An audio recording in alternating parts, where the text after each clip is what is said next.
উনি হলেন আমাদের মাছ বিশেষজ্ঞ। ডক্টর কি? ডক্টর ফিশিংটন। ফিশিংটন।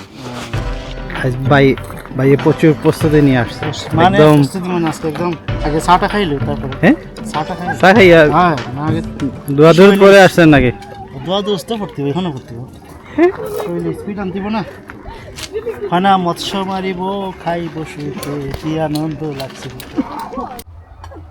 সুইডেনে সামার আসলে ঠিক এইরকম একটা পরিবেশ হয়, আর মানুষ সবজি ক্ষেত করে। সো আজ আমি আপনার সাথে শেয়ার করবো সুইডেনে আমরা কীভাবে মাছ ধরি। সামার টাইমে আসলে আমরা মাছ ধরি বা বিভিন্ন ধরনের গ্রিল পাড়ে এগুলো করি। তো এ সময় আসলে সুইডেনে ওই রকম ওয়েদার থাকে না, আর সামারে মানুষ এনজয় করে, মাছ ধরে বা গ্রিল পাড়ে করে। কয়েকজন মিলে 2-3 ফ্যামিলি মিলে কিন্তু এখানে আসছি মাছ ধরার উদ্দেশ্যে। প্রায় সময় এখানে আসছি, এখানে হলো আমার বাসার কাছে, আর এখানে গিয়ে মাছ ধরবো আর আপনার সাথে শেয়ার করবো। সো ঠিক এই জায়গায় আমরা আসলে মাছ ধরার জন্য আসি, আর এই জায়গাতে মানুষ ধরে, অনেক মাছ পাওয়া যায় এই জায়গায়। এখানে আরও মানুষ এসে মাছ ধরতেছে। আজ ভাই প্রচুর প্রস্তুতি নিয়ে আসছে, মানে একদম প্রস্তুতি মানে আজকে একদম আগে চাটা খাইলো, তারপরে হ্যাঁ চাটা খাইলো। চা খাইয়া হ্যাঁ না আগে দূর পরে আসছেন নাকি? দোয়া দোস্ত পড়তে হবে, এখনো পড়তে হবে। শরীরে স্পিড আনতিব না, খানা মৎস্য মারিব খাইব শুইতে কি আনন্দ লাগছে। সব উনি হলেন আমাদের মাছ বিশেষজ্ঞ। ফিশিং ডক্টর কি? ডক্টর ফিশিংটন। ফিশিংটন। মাছ ধরছে, মাছ তো না, মানুষের কোনো প্রয়োজন হবে মাছ মারা নেই। এখানে মাছের খাবার আছে। মাছের খাবার কিতা? হ্যাঁ সুইডিশ মাছে কিতা হয়? এই যে এটা খাবার দেখি এমনি না ভাই, দেখো স্পেশালভাবে বানানো দেখছো। কিতা মিক্স করছো? এটা কইলে তো সবাই আইব মুশকিল, সব মাছ ধরবে। আমি তো আর সেরা হইতে পারবো না ভাই, টেকনিক বলা যাবে না।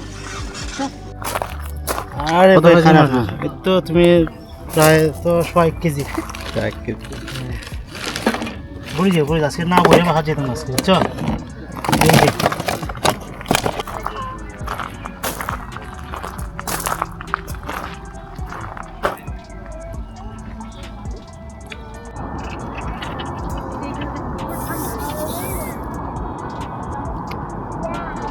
ও ভাই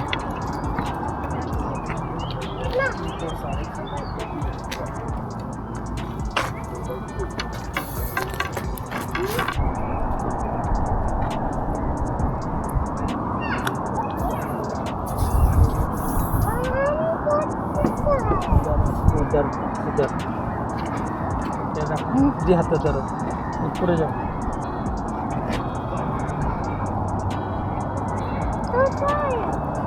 সাইলেন্ট নেব।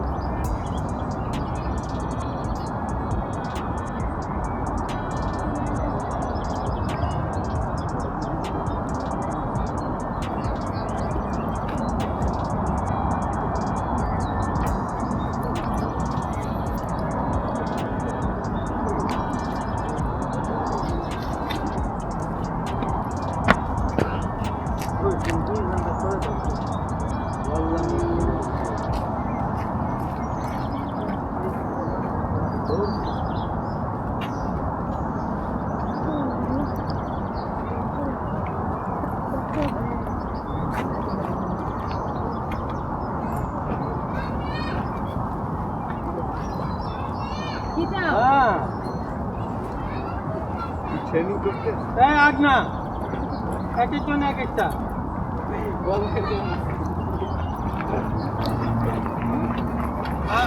আর দেওয়া যাবে না বাবা।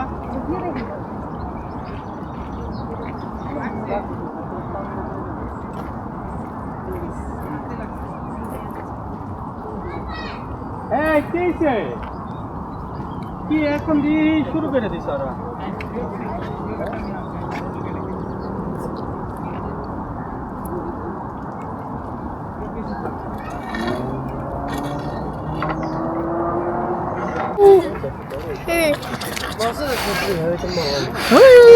ক্যামেরা দেখো, মোবাইল